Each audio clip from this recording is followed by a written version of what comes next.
દિલ્હીની ચૂંટણીની અંદર આપદા ગઈ. દિલ્હીમાં મોદી મોડેલનો દિલ્હીએ સ્વીકાર કર્યો.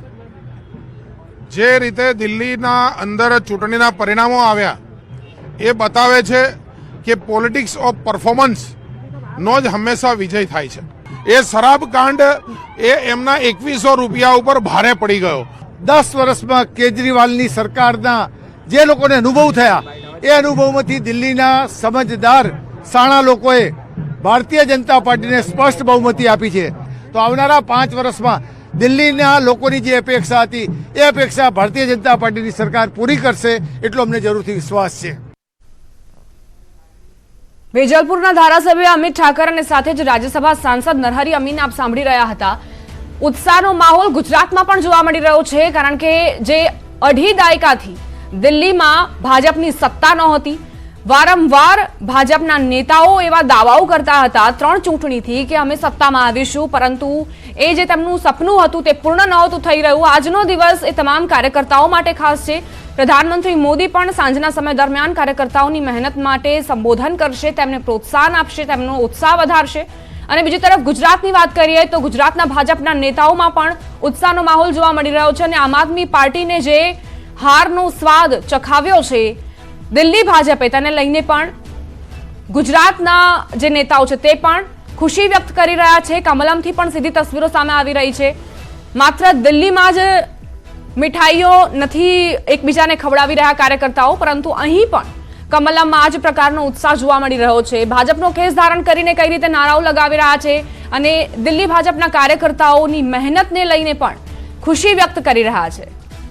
કારણ કે જે આમ આદમી પાર્ટીનો ગઢ હતી બેઠકો, ત્યાં પણ ભાજપે જીતનો પરચમ લહેરાવ્યો છે.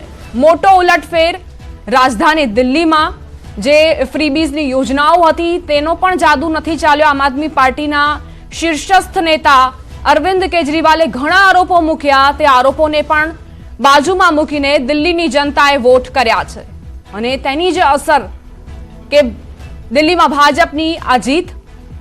તો આ તરફ કમલમથી આ તસવીરો આવી રહી છે. દરેક નેતાઓના કાર્યકર્તાઓના ચહેરા પર ખુશીની લહેર જોવા મળી રહી છે. ભલે વાત દિલ્હીની હોય, દિલ્હીની ગાદીની હોય, પરંતુ તેની અસર જાણે કે આખા દેશમાં થઈ છે. કારણ કે આ જ દિલ્હી જેની જનતાને કોઈ કડી નહોતું શકતું, જે એક્ઝિટ પોલ્સ અત્યાર સુધીના હતા તે જે ઇશારો કરી રહ્યા હતા કે ભાજપની જ સત્તા બનશે, ભાજપ જ સત્તામાં આવશે, તેના ઉપર પણ દિલ્હીની જનતાના કારણે કેટલાક નિષ્ણાંતો વિશ્વાસ નહોતા કરી શકતા. પરંતુ આજનો આ દિવસ જ્યારે આંકડાઓ સામે આવી રહ્યા છે, એક બાદ એક સીટોના પરિણામ આવી રહ્યા છે, તો તેમાં ભાજપે જીતનો પરચમ લહેરાવ્યો છે. સંવાદદાતા સંજય ટાંક જોડાઈ ગયા છે વધુ જાણકારી સાથે. સંજય, ભલે રાજધાની દિલ્હીની વાત હોય, પરંતુ ગુજરાતમાં પણ જશ્નનો માહોલ છે, ઉજવણીનો માહોલ છે. શું વિગતો, શું તસવીરો?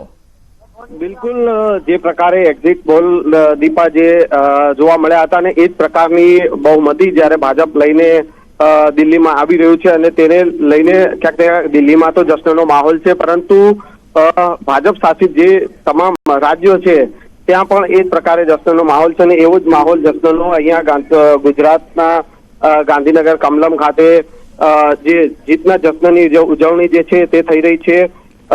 ભાજપના નારા સૂત્રોચ્ચાર લાગી રહ્યા છે. વિજયોત્સવની ઉજવણી કરવાની છે, ફટાકડા ફોડીને પણ વિજયોત્સવની ઉજવણી કરવાની છે. ને અહીંયા 1:30 વાગે જે છે કમલમ પ્રદેશ ગુજરાત ભાજપના પ્રદેશ કાર્યાલય કમલમ ખાતે 1:30 વાગે અહીંયા જીતના જશ્નની ઉજવણી થશે અને 2:15 વાગે મુખ્યમંત્રી ભૂપેન્દ્ર પટેલ પણ અહીંયા ઉપસ્થિત રહે તે પ્રકારની વિગતો અત્યારે સામે આવી રહી છે. દીપા. સંજય, ઘણા લોકો એવો દાવો કરી રહ્યા છે કે ભાજપના કાર્યકર્તાઓની આ મહેનત છે. તમને શું લાગે છે, એવા કયા 2 કારણ છે? શું અરવિંદ કેજરીવાલ જનતાને જે વાયદાઓ કરી રહ્યા હતા આટલા વર્ષોથી તે પૂર્ણ નથી થયા એટલે જનતાનો મોહભંગ થયો, કે પછી ભાજપની જે યોજનાઓ હતી અને ભાજપનો જે દાવો હતો કે અમે તમારી માટે પ્રાથમિક સુવિધાઓ પૂરી પાડીશું તેની આ જીત છે?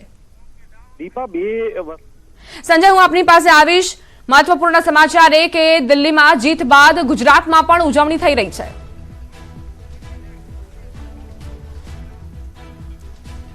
હવે નજર કરીશું અન્ય સમાચારો પર। સુરતની SVNITમાં રેગિંગનો વધુ એક વિડીયો સામે આવ્યો। કેમ્પસમાં વિદ્યાર્થીને પટ્ટાથી માર મરાતો હોય તેવો વધુ એક વિડીયો વાયરલ। વિદ્યાર્થીને પિલર સાથે જકડીને પટ્ટાથી માર માર્યો। જો કે થોડા દિવસ પહેલા પણ આવો જ વિડીયો સામે આવ્યો હતો, જેમાં વિદ્યાર્થીને પટ્ટાથી માર મારવામાં આવી રહ્યો હતો। SVNITમાં બર્થડે સેલિબ્રેશનની આડમાં રેગિંગનો ખેલ ચાલી રહ્યો છે। વધુ એક વિડીયો સામે આવતા કેવા પગલાં લેવાય છે તે જોવાનું રહ્યું। આ પહેલા પણ જે વિદ્યાર્થીને પટ્ટા મારવામાં આવી રહ્યા હતા ત્યારે દાવો કરવામાં આવી રહ્યો હતો, ડાયરેક્ટર પોતે એવું કહી રહ્યા હતા કે આ તો રિવાજ છે, આ તો એક રમત છે। સંવાદદાતા કીર્તેશ જોડાઈ ગયા છે વધુ જાણકારી સાથે। કીર્તેશ, અવારનવાર આવા કિસ્સાઓ સામે આવતા હોય છે, પરંતુ આ પહેલા તો ડિરેક્ટર પોતે કહી રહ્યા હતા કે આ રમત છે। હવે વધુ શું અપેક્ષાઓ રાખી આ વિડીયો પછી?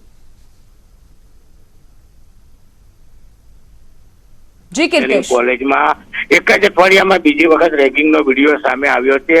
એ પ્રથમ વિડીયોમાં જે વ્યક્તિ પટ્ટા વડે વિદ્યાર્થીઓને માર મારતો હોય છે તે જ વ્યક્તિ બીજા વિડીયોમાં પણ વિદ્યાર્થીઓને માર મારતો હોય તેવું દેખાઈ રહ્યું છે। સમગ્ર મામલે જે કોલેજ છે તેના સંચાલકો સાથે સંપર્ક કરવાનો પ્રયાસ કર્યો ત્યારે તેઓએ પહેલા પણ કીધું હતું કે આ તો માત્ર એક રમત છે અને એક પ્રથા છે। તો પ્રથા આ પ્રકારની હોય, વિદ્યાર્થીને પટ્ટા વડે માર મારવાની આ કયા પ્રકારની પ્રથા છે? રેગિંગ કરવામાં આવે છે, પણ રેગિંગને લઈને કોઈ પણ ફરિયાદ દાખલ કરવામાં નથી હોતી। ફર્સ્ટ બંને વિડીયોમાં દેખાય છે, પહેલા વિડીયોમાં પણ રેગિંગ હતી અને આજે બીજો વિડીયો જે સામે આવ્યો છે એક જ અઠવાડિયામાં એક જ કોલેજના બે વિડીયો સામે આવ્યા છે। બંને વિડીયોમાં સંચાલકો માત્ર અને રમત અથવા એક કહી શકાય કે પરંપરા બતાવી રહ્યા છે। સીધી આંખે દેખાતી રેગિંગની ઘટનાને કોલેજના સત્તાધીશો દબાવવાનો પ્રયાસ કરી રહ્યા છે। આભાર કીર્તેશ જાણકારી આપવા માટે।